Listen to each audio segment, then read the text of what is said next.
prichádzame najstaršiemu stromu v Lietave. Starobilej lipe.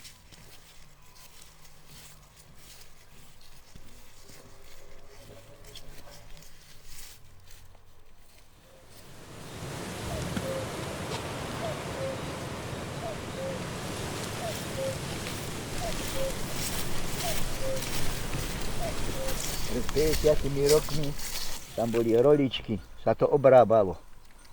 To sa volá priečne. To je moje dielo. Pred 15 rokmi som to tu staval. Čo mi tu pomáhali, všetci sú už na pravde Božej. Tam hore, nad nami 10 metrov. Som tu nebol už 20 rokov najmenej. Najmenej. No. Za mladý som tajeto dolu, keď si kravy pásol. Nebolo to zalesnené. V 76. to tu zalesnili. No odtedy je tu hora okolo. Na to tu bolo holé skaly všetko. Poľovačky začíname. Tak vždycky zahajujem poľovačky ja, ako trubáč na lesnici.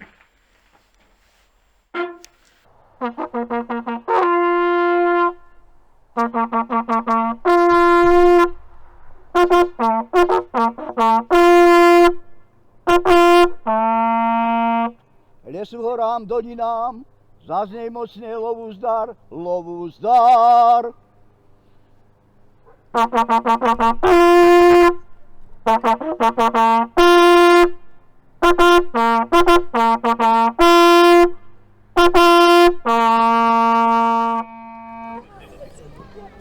To je zahájenie poľovačky.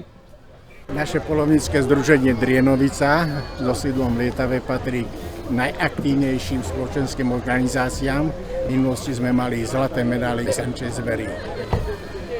Toto ocenenie vyjadril aj starosta obce a váži si to, pretože tradíciu varenia gulášov sme založili približne v roku 2010 a že sa to osvedčilo v obci, to znamená aj súčasný stav, že už nie jeden, ale 4 guláše, 4 kotle gulášov varíme pre občanov obce. Aktivita tých našich poľovníkov je značná nielen pri love zvery, ale našou podstatou je ochrana a starostlivosť genofond zvery. V tomto roku ja osobne viem o 3 prípadoch, kde bol zaznamenaný pohyb medveďa a taká rarita, jeden šiel chodníkom turistickým na náš Litacký hrad.